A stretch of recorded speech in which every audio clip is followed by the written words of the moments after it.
Karibu katika habari za michezo kitaifa na kimataifa. Langu jina Hussein Bakari, Rodri wa habari. Na wachezaji na mashabiki wa klabu ya Yanga wamesema kuwa ushindi dhidi ya Pamba Jiji, mchezo wa kwanza ligi kuu msimu wa mwaka 2025-2026, ni ushindi ambao unaendelea kuwapa matumaini na kuamini ya kuwa msimu huu wanaenda tena kuweka juhudi za kutetea ubingwa. Maxim Pianzengeli, mchezaji bora wa mchezo wa jana dhidi ya Pamba Jiji, amesema kuwa lengo lao wachezaji ni kutetea ubingwa wao, hivyo watajitoa kwa nguvu, ari na morali ya hali ya juu ili kutafuta ubingwa mara ya 5 mfululizo. Tushashinda ligi mara 4 mfululizo, ni sisi kutetea bingwa yetu kwa sababu ni yetu sisi na tutaendelea kuipambania mechi moja kwa moja. So wananchi waendelea kusupport timu yao kwa sababu timu ndo muhimu kuliko hata mimi au kuliko mchezaji mwingine au kuliko coach au kuliko president au kuliko mtu mmoja. Ni sisi wote ndio tunaweza kufanya hiyo timu iendelee vizuri. Kwa upande wa wananchi, mashabiki wa klabu ya Yanga wameendelea kunadi ubora wa kikosi chao na kusema ya kwamba ni msimu wao wa mara nyingine kufanya vizuri tena na tena. Hii ndo Yanga haizuiliki. Msimu huu hawezi na hawezi kutuweza. Kwa msimu huu unachukua tena. Kama kawaida tunachukua kila kitu. Tunachukua kila kitu. Hauna shaka hata kidogo? Sina shaka, sina wasiwasi, kikosi bora. Una lipi la kuwaambia wenzako? Yaani hao wataendelea kujipanga. Hii Yanga watakuja kujaribu tu. Hatuwezi kabisa tutumia mbinu. Wanang'ania uchawi, mpira sio uchawi. Tutacheza mpira kiuwezo. Wachezaji wetu wana uwezo mkubwa sana. Sisi hatulogi.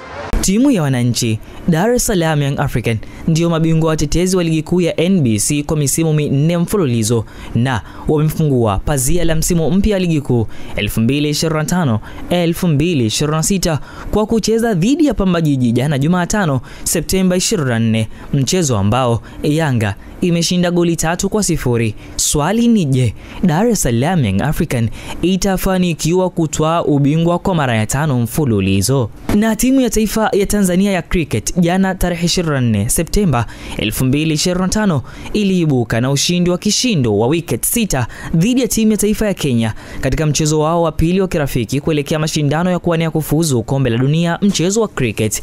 Afisa uendeshaji wa chama cha cricket nchini Tanzania, Atif Salim, amesema kuwa mchezo wa jana Jumatano Septemba 24 dhidi ya Kenya ulikuwa ni mchezo wa pili wa kirafiki kuelekea mchezo wa ufunguzi wa kuwania kufuzu kombe la dunia kesho Ijumaa Septemba 26 kati ya Tanzania dhidi ya Botswana. Timu yetu ya vijana wa wanaume walisafiri wiki moja iliyopita, walielekea Zimbabwe, na walipoenda kule tulikuwa kuna mechi 2 za warm up ambazo tumecheza dhidi ya Nigeria. Tumeweza kupata ushindi mmoja, na kwamba Nigeria ilitupa wakati mgumu kidogo katika mechi hiyo, ilitupa kujipima.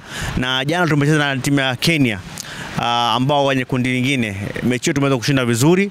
Kenya huwa kwa ranki ya juu na sisi, kwa ushindi ule mwapa vijana motisha kubwa, kwa sababu kesho na michuano inaanza rasmi na wanaanza na kikundi kidogo kigumu kwa kutokana na rankings za Afrika, kwa Zimbabwe, Uganda, Botswana uko chini yetu, lakini timu mbili ambazo zinaangalia sana kuzifunga ni Zimbabwe na ni full member, na Uganda ambaye mara mwisho ndo aliweza kufuzu kwenda kombe la dunia. Kwa upande wa mchezaji wa timu ya taifa ya cricket chini ya miaka 19, amesema kuwa matarajio yao kwa wachezaji wa timu yao kubwa nao watafuzu kuelekea finali hizo. Kama uongozi wetu tunashukuru umetusaidia vijana tulivyorudi Niger, wote tumeingizwa moja kwa moja kwenye national team ya wakubwa, na hivyo wengine wapo Zimbabwe. Kama watatoa 5-6 nako watacheza na wakarudi na Kevin. Kwa hiyo wachezaji wote ndio wanakucheza World Cup, na wote tutoka Niger tupewa timu World Cup.